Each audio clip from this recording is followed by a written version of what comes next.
tous, je suis ravie de vous retrouver aujourd'hui pour la chronique de ma dernière lecture.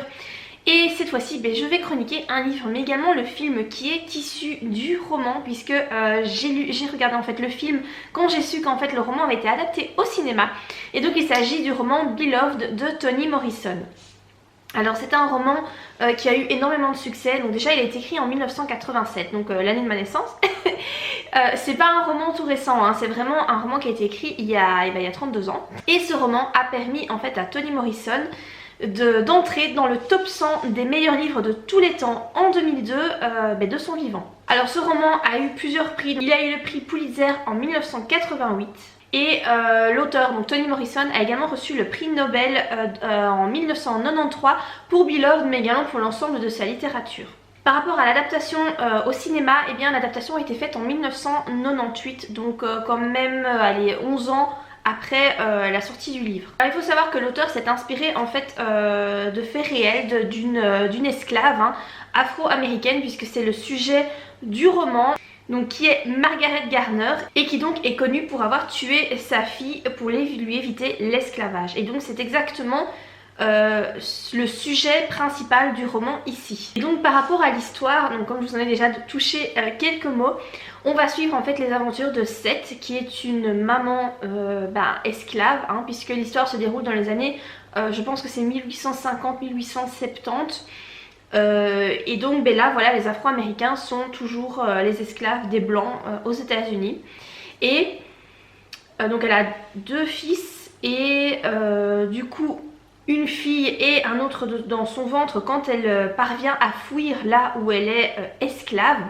Donc derrière elle, elle doit laisser son mari parce qu'il n'arrive pas à s'enfuir pour diverses raisons.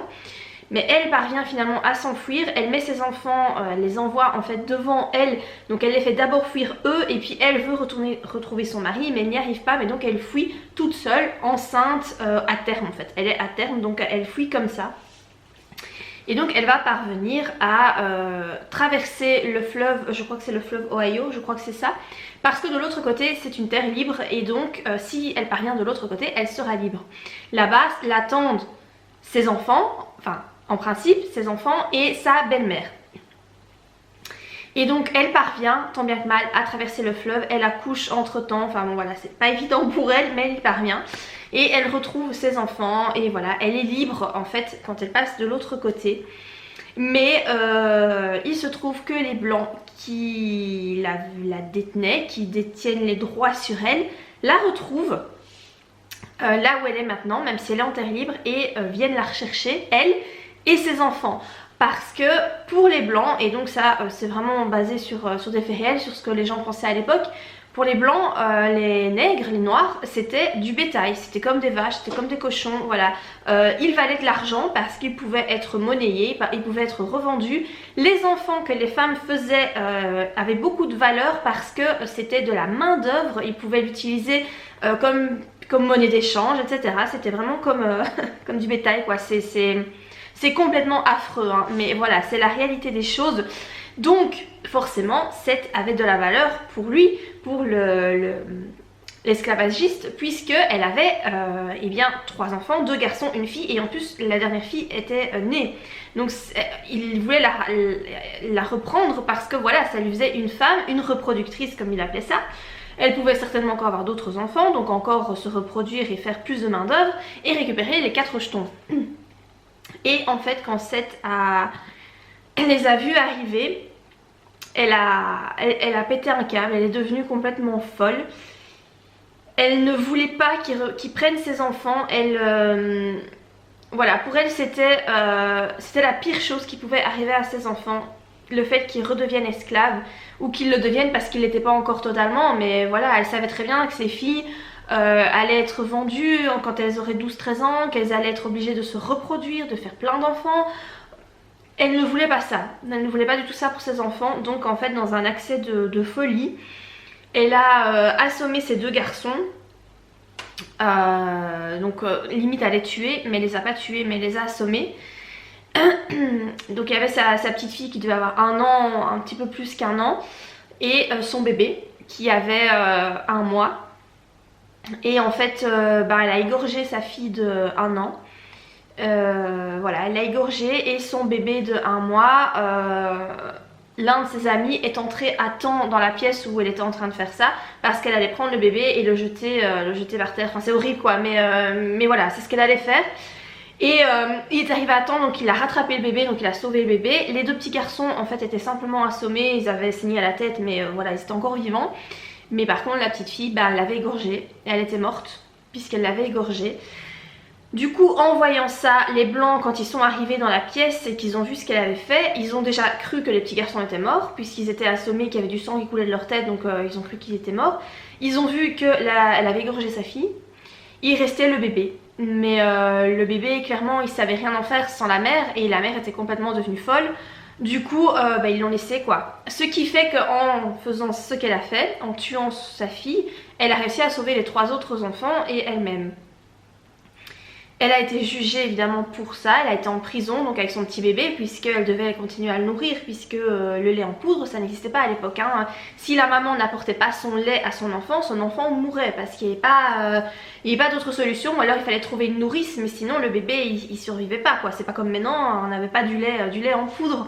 Du coup son bébé est allé avec elle en prison et finalement ben, elle a fini par être libre. Elle a évité la pendaison etc. Et donc ça c'est l'histoire de Seth. Il se trouve que quand elle est rentrée dans sa maison, il y a un fantôme qui s'était installé dans cette maison. Et donc elle a toujours cru, et sa fille aussi qui a fini par grandir, hein, son petit bébé Denver, que c'était la petite sœur qui avait été tuée. Et que c'était le fantôme de ce bébé qui était très en colère et qui hantait la maison, mais qui hante la maison d'une façon très hargneuse quoi. Voilà, c'est pas si c'est un fantôme qui jette les choses contre le mur, qui a de la force, voilà, c'est vraiment un esprit très en colère. Et du coup en fait suite à ça, déjà ces garçons sont partis quand Denver avait 10 ans. Ils ont fui la maison parce qu'ils en pouvaient plus de ce fantôme et de la vie qui menait là-bas. La grand-mère, donc la belle-mère de Seth a fini par décéder. Et donc il restait juste Seth avec sa fille Denver, ben voilà, qui a grandi, mais on va dire, isolée de tout le monde, puisqu'il n'y a plus personne qui vient les voir. Ils sont vraiment seuls à cause de ce qu'elle a fait. Voilà, évidemment, vous savez, c'est très esprit... comme un peu les commères de village quoi, mais c'était comme ça très fort à l'époque, donc tout le monde se retourne sur elle, voilà. Du coup elle sort plus de chez elle sauf pour aller travailler. Elle a réussi à avoir un emploi pour faire vivre sa fille et elle-même, et sinon elle sort plus. Denver ne sort jamais de chez elle, voilà, elles sont vraiment très isolées toutes les deux. Et donc jusqu'au jour où Denver a 18 ans, et en fait il y a un homme, un noir, qui arrive, qui connaissait Seth du temps où elle était esclave. Il était en fait esclave au même endroit qu'elle, il a connu son mari, etc.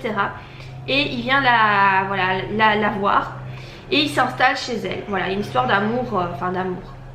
Disons que l'amour est assez particulier pour ces gens-là parce que on leur prend tellement tout ce qu'ils ont tout le temps que du coup ils n'arrivent pas à s'attacher. Ils savent que pour leur bien-être psychologique, ils ne peuvent pas s'attacher aux choses, ils ne peuvent pas s'attacher aux personnes, même à leurs enfants. Leurs mères leur disent que il faut pas s'attacher à ses enfants, il faut pas aimer ses enfants. Elles ne peuvent pas aimer, les mères ne peuvent pas aimer leurs enfants parce que sinon c'est trop de souffrance, puisque quand les enfants ont 5-6 ans, on leur prend pour les vendre. Donc elles ne voient pas grandir leurs enfants, en tout cas c'est très rare.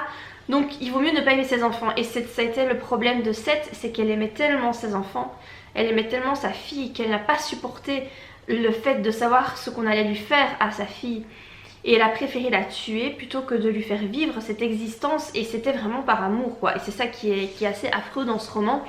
C'est qu'on condamne ce qu'elle a fait, parce qu'évidemment égorger son enfant c'est mal hein. Mais en même temps elle ne pouvait pas le laisser devenir esclave, et elle n'avait pas d'autre choix, elle ne voyait pas d'autre choix. Et même dans le livre, une personne à un moment donné lui pose la question, mais Seth, il y avait une autre solution, et elle lui demande mais quelle autre solution, et cette personne ne sait pas lui répondre, parce qu'à mon avis il n'y avait pas d'autre solution. Elle ne savait rien y faire, voilà, les blancs allaient venir les rechercher et elle n'aurait jamais pu s'en sortir, et ils allaient encore continuer à la violer, à la maltraiter, la battre, la fouetter, enfin c'est une existence c'est l'enfer quoi, c'est vraiment l'enfer. Du coup il y a cet homme il y a une histoire d'amour qui se fait entre eux. Denver elle n'est pas du tout d'accord par rapport à ça, elle voit ça d'un très mauvais oeil, le fait que cet homme rentre dans la vie de sa maman. Et en fait il parvient à chasser le fantôme de la maison, ce qui ne plaît pas du tout à Denver puisque elle c'est sa sœur et que sa sœur, elle aime sa sœur, donc elle ne veut pas que le fantôme s'en aille. Et du coup le jour où en fait ils chassent le fantôme, le lendemain ils vont à la foire et quand ils reviennent il y a une jeune fille qui est comme ça dans leur jardin, toute jeune fille de 18 ans qui dans des vêtements tout neufs, tout propres, des chaussures toutes neuves, voilà, qui ne sait pas parler, qui a des gestes très spéciaux. Et ça c'est quelque chose qu'on remarque beaucoup plus dans le film que dans le livre. Dans le livre il y a beaucoup de choses que je n'ai pas saisies, que je suis parvenue à comprendre dans le film. Et donc cette jeune fille finit par dire qu'elle s'appelle Beloved. Et voilà, mais qui est cette jeune fille? Bon, ça je vais pas vous raconter la suite de l'histoire, même si j'imagine que vous allez plus ou moins le deviner. Et donc il y a toute une histoire qui se fait par rapport à ça. Donc vous avez, si vous voulez, un aspect fantastique avec ce fantôme et cette jeune fille qui débarque dont on ne sait pas où, qu'est-ce qu'elle est au juste, qui elle est et qu'est-ce qu'elle est. Et on a tout cet aspect très réaliste du monde de l'esclavage aux États-Unis qui est, voilà, qui est, je trouve, écrit à l'état brut. Moi j'ai eu beaucoup de mal à rentrer dans le livre, dans l'histoire, parce que la façon d'écrire je la trouvais extrêmement fouillie, pas claire. L'auteur passe du coq à l'âne sans prévenir, il y a des flashbacks, on revient dans le présent mais il n'y a rien qui l'indique, on change de personnage mais encore une fois il n'y a rien qui l'indique. Du coup je me suis retrouvée perdue à plein de reprises, j'ai failli arrêter la lecture mais j'ai finalement persisté parce que je me suis dit si le roman a eu un prix comme ça Pulitzer et qu'il est rentré dans le top 100 des meilleurs romans de tous les temps, c'est pas possible, il y a quelque chose derrière, il faut que je le lise, donc j'ai fini par le lire. Et je suis très contente de cette lecture mais c'est vrai que c'est une lecture compliquée. Compliquée sous deux aspects, compliquée à comprendre du point de vue du style. Clairement c'est pas facile du tout, je trouve ça compliqué. La façon dont c'est écrit, le vocabulaire utilisé. Alors du coup on est vraiment plongé avec la population afro-américaine parce que on comprend que c'est vraiment leur façon de parler à l'époque quoi. Mais du coup c'est difficile à comprendre pour nous, on n'a pas l'habitude. Donc c'est compliqué à ce niveau là. Il y a beaucoup de choses qui sont dites sans être vraiment dites. Je sais que dans le livre par exemple, Seth arrêtait pas de répéter que les blancs avaient pris son lait. Les blancs ont pris mon lait, les blancs ont pris mon lait. Et je comprenais pas ce qu'elle voulait dire. Donc elle avait du lait dans ses seins pour nourrir son bébé. Je comprenais ça, mais je comprenais pas quand elle disait que les blancs avaient pris son lait. J'arrivais pas à m'imaginer en fait. Je me disais mais qu'est-ce qu'ils lui ont fait? Ils ont tiré son lait comme à une vache? Pourquoi ils auraient fait ça? Enfin je comprenais pas. Et c'est dans le film en fait que j'ai compris ce qu'elle avait voulu dire par là. Et parce qu'on voit à un certain moment une image de deux blancs qui en fait têtent ses seins comme un veau tête les pieds d'une vache quoi. L'image est hyper dérangeante hein. Je vous cache pas que l'image, j'étais horrifiée et pendant ce temps-là elle crie parce qu'elle veut pas. Et c'est ça en fait, elle dit que les blancs lui prennent son lait qui est réservé à son bébé et c'est eux qui le boivent directement à la source quoi. Enfin l'image est assez super dérangeante. Donc voilà par rapport au livre.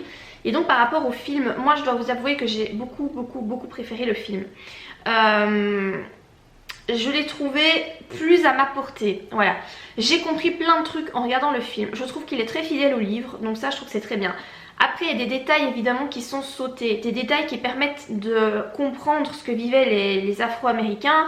Des choses horribles, hein. En général c'est horrible, hein. C'est pas des trucs très beaux, très agréables à lire, c'est vraiment des choses horribles telles que des viols, des tortures, voilà, ce genre de choses, ça fait mal au cœur quoi, c'est vraiment dur.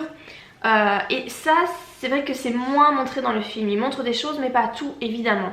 Mais par rapport à l'histoire de Seth, moi ça m'a permis de comprendre plus l'histoire parce qu'il y a des trucs que je comprenais pas. J'avais beau relire plusieurs fois le passage, j'avais vraiment du mal. Donc je trouve que le film est vraiment complémentaire au livre. Moi je n'ai pas été... Le livre c'est vrai que j'ai été fort triste, c'était dur à lire mais j'ai pas été forcément très mal à l'aise. Mais alors pendant le film j'ai été mal à l'aise du début à la fin. Déjà parce que cette jeune fille, la Beloved, je ne la figurais pas du tout comme ça en fait par rapport à ses réactions de ce qui était dit dans le livre. Là en fait dans le film, et c'est vrai que c'est plus plausible du coup dans le film, elle a des réactions comme un bébé en fait alors qu'elle a 18 ans. Donc en fait elle mange comme ça, elle est comme ça, elle a des gestes un peu... Enfin c'est... Ça met vraiment très très fort mal à l'aise et puis elle se met à crier, franchement ça met mal à l'aise. Moi j'étais très mal à l'aise de voir cette jeune fille, alors elle joue très très bien parce que là pour le coup j'ai trouvé que c'était assez glauque comme truc. Par rapport à cette, l'actrice c'est Oprah Winfrey, donc ça je ne savais pas non plus, mais du coup je trouve qu'elle joue très bien, hein. Franchement elle s'est vraiment bien mise dans le rôle. J'ai lu quelque part aussi qu'elle avait passé en fait 24 heures dans la peau d'une esclave pour comprendre en fait ce que vivait une esclave, et à mon avis ça a dû plus ou moins bien fonctionner parce que je la trouve très crédible dans ce rôle. Donc voilà, par rapport à ce livre, je sais pas trop quoi vous dire, si je vous le conseille ou pas. Je pense que c'est un truc à lire. C'est vrai que ça fait partie des livres, je pense qu'il faut lire. C'est très intéressant, c'est pas évident, c'est pas évident à lire, hein. Après si vous n'avez pas envie de lire le bouquin, ben, vous pouvez toujours vous contenter de regarder le film. Ça vous donnera quand même une bonne base pour comprendre ce qui s'est passé, et voilà, ça vous montrera comment étaient traitées les personnes afro-américaines, même si je trouve que c'est pas assez approfondi dans le film, et que c'est vrai qu'on a des détails dans le livre qui sont tellement c'est tellement réaliste, c'est tellement poussé que voilà, ça permet vraiment de se rendre compte très très fort de l'horreur que c'était. Et voilà, dans tous les cas c'est pas quelque chose de facile à regarder et c'est pas quelque chose de facile à lire, c'est sûr. Je comprends pourquoi l'auteur a eu le prix Nobel, parce que c'est vrai que voilà, je pense qu'elle a fait un gros travail pour écrire ce bouquin, et je pense que ça n'a pas dû être facile pour elle non plus d'écrire ce livre là. Donc voilà par rapport à cette lecture. Donc si vous avez vu le film ou si vous avez lu le livre, n'hésitez pas à me dire en commentaire ce que vous en avez pensé. Est-ce que vous avez été un petit peu perturbé aussi, ou est-ce que vous avez aimé, est-ce que vous avez abandonné votre lecture? N'hésitez pas à me dire tout ça en commentaire. J'espère que cette vidéo-ci vous aura plu. Si c'est le cas, n'oubliez pas de la liker, et moi je vous dis à très bientôt pour de prochaines vidéos. Bye!